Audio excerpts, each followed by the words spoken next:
Hey friends, Mark Holmes here with my buddy Cowboy Jobu, and as always, thank you guys for watching, commenting, and subscribing to the Jobu Sports Report. Because without you guys, well, you know, I don't know what I'd do without you guys. So thank you guys for all the comments, all the likes, all of the subscribers, and all that. I appreciate each and every one of you guys.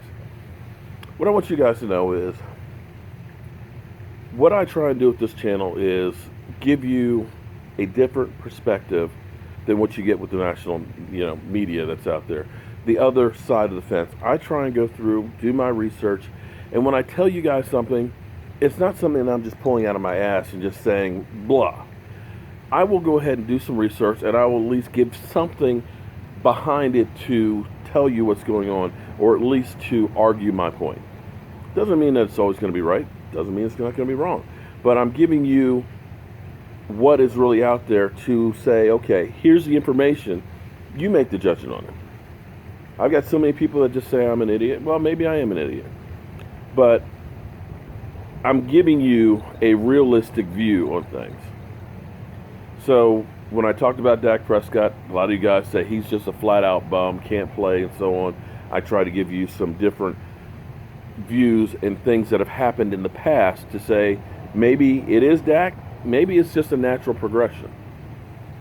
Well, another one of those ones that we've gotten this year is Taco needs to be cut. He needs to get out of here. He's a wasted draft pick. He's a bum. He's a bust. He's a nobody. He's a soft taco. He's not worth crap.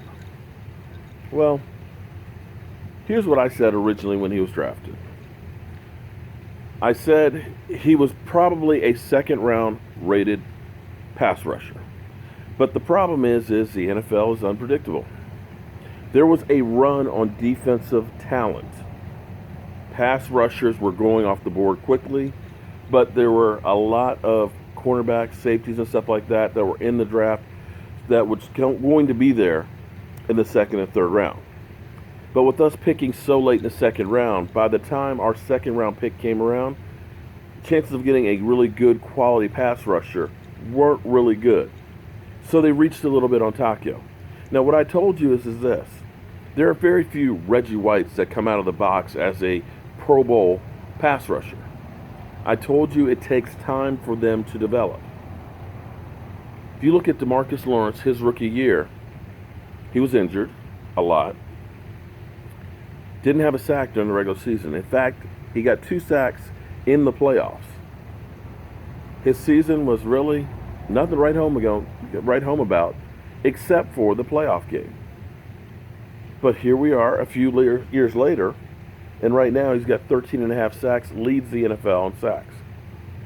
Well, I said don't expect Taco to do a lot his rookie year. He has the tools, but it needs somebody to coach it and get him to the point where he's really doing well. But unfortunately, you guys saw, T.J. Watt come out the bat and boom, first game, get a couple of sacks, and all of a sudden, we should have drafted that guy. Or you see a guy like Myles Garrett, who's the number 1 pick, and you say, oh man, we should have traded up to get that guy. Okay. Well, let's go through the numbers here and figure out if he really is a bust or if he's actually doing okay. Because it's my contention that he would come on as the season progressed, as he got chances to get in there. But part of the problem for him is the strength of our defense is the pass rush. Our defensive line is doing fantastic. We're one of the top sacking teams in the NFL. So he wasn't going to supplant DeMarcus Lawrence or Tyrone Crawford. So he was only getting a limited amount of time.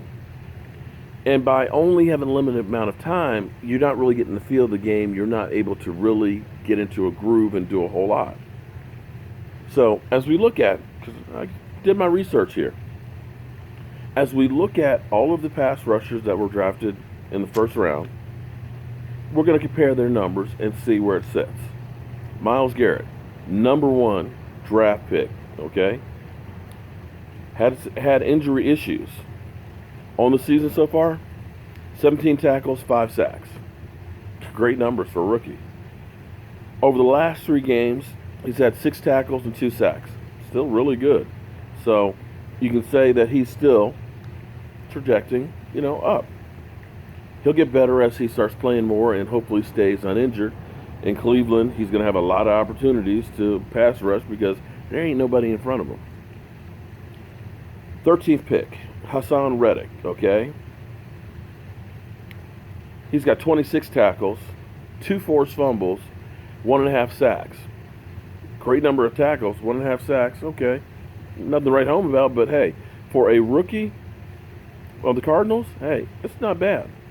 Been better off they kept Calais Campbell, but I'm just saying. Over the last 3 games, 3 tackles, 1 sack. So he's been pretty consistent throughout the season. Derek Barnett for the Eagles, 14th pick. 17 tackles, 1 forced fumble, 4.5 sacks, and in the last 3 games, no tackles but 2 sacks. Those are good numbers. I'll take 4.5 sacks out of rookie anytime. Charles Harris, 22nd pick, went to Miami. 11 tackles, 1 sack. In the last 3 games, only 2 tackles. That's not really very good numbers there. 11 tackles, 1 sack, and 2 tackles in the last 3 games. Not exactly lighting up the stats there. Okay, 26, we have Tarkes McKinley. 14 tackles, 4 sacks. In the last 3 games, 7 tackles, 2 sacks. So he's getting better as the season progressed. He's had half of his tackles in the last 3 games. So, yeah, he's doing fantastic. TJ Watt, who started off really, really strong, 2 or 3 sacks his first game. On the season, he has 37 tackles, which is fantastic. You want to see your rookie defensive end get that many. And he's had 5 sacks. And over the last 3 games, he's had 9 tackles, 1 sack. So right now, number-wise, TJ Watt is just blowing everybody else away. You know, he's got more sacks than any other rookie pass rusher. Well, he's tied with Myles Garrett. We get to Titus Brewer, who's with the Ravens, who's actually a second-round pick. He has 9 tackles, 2 sacks. He's 3 tackles, 1 sack in the last 3 games. Pretty good for a second-round pick. But then we get to Taco Charlton.